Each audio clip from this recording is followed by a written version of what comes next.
মানুহে মানুহৰ বাবে যদিহে অকণো নাভাবে অকণি সহানুভূতিৰে ভাবিব কোনে নোহোৱা সমনীয়া মানুহে মানুহৰ বাবে।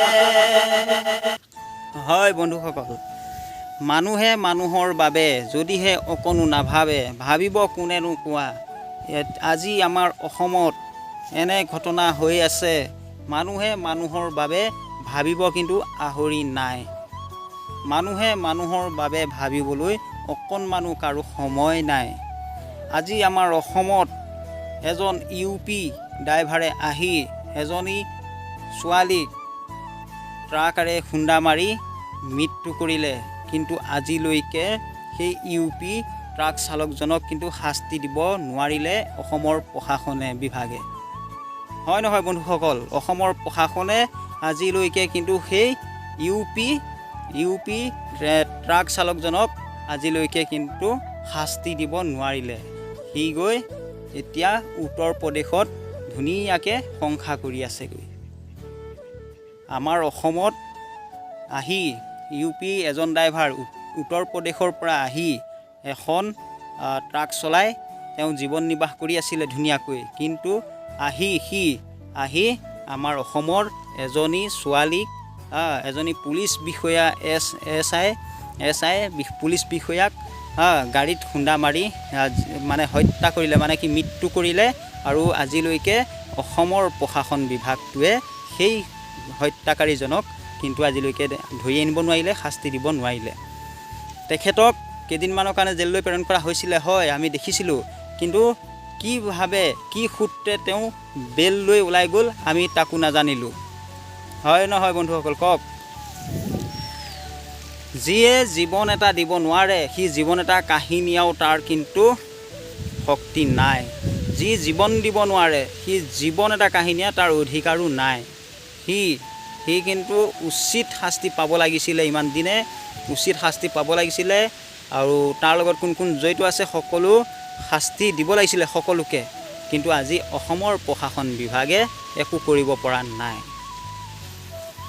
ইমানখিনি অসমৰ ৰাইজে কৈ থকা পাছতো, চিঞৰি থকা পাছতো আজিলৈকে জোনমণি হত্যাকাৰীক কিন্তু ধৰি আনিব পৰা নাই।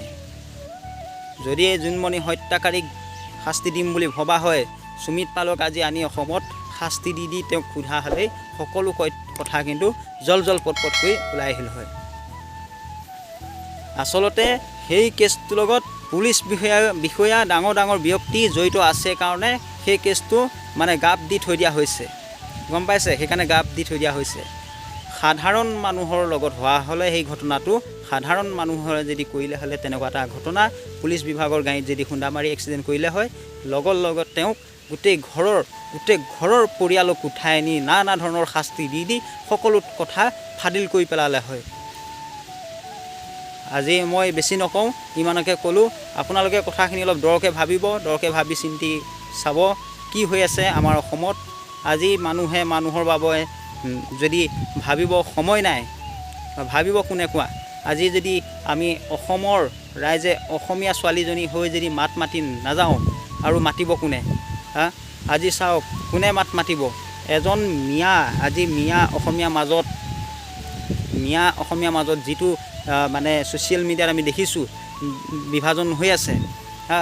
মিয়া এজনৰ যেতিয়া বিপদ হয় সকলো সকলে আহি প্ৰতিবাদ কৰি হ'লেও, ছ'চিয়েল মিডিয়াত প্ৰতিবাদ কৰি হ'লেও সেইজনক মানে ন্যায় দিবলৈ চেষ্টা কৰে। কিন্তু আমাৰ অসমত অসমীয়াসকলে চাওকচোন, আজি জোনমণি ৰাভাৰ মৃত্যু 3 মাহেই হ'ব হ'ল, কিন্তু কেইজনমান ব্যক্তিয়েহে প্ৰতিবাদ কৰি থকা আমি দেখিবলৈ পাইছোঁ, আৰু কেইটামান দল সংগঠনে প্ৰতিবাদ কৰিয়ে থকা আমি দেখিছোঁ। সকলো জেগাতে যদি সকলোৱে যদি প্ৰতিবাদ কৰিলে হয়, সকলোৱে যদি মাত মাতিলে হয়, আজি জোনমণি ৰাভাৰ কেছটো কিন্তু হত্যাকাৰীক ধৰিবলৈ অলপ সহজ হ'ল হয়। সেইকাৰণে কৈছোঁ গোটেই অসমৰ ৰাইজ এতিয়া ওলাওক, মাত মাতক। আপোনালোকে নাভাবিব যে সেই মৰিলে মৰক বুলি, এনেধৰণে আপোনালোকে ভাবি নল'ব। কিয়নো সেইজনী আমাৰ নিজৰে ছোৱালী বুলি ভাবি আপোনালোকে সকলোৱে মাত মাতকচোন। কিয়নো আমি অসমীয়া নহয় জানো? আমি অসমীয়া যদি অসমীয়াৰ লগত মিলি নাথাকোঁ আৰু কেনে হ'ব বাৰু কওকচোন।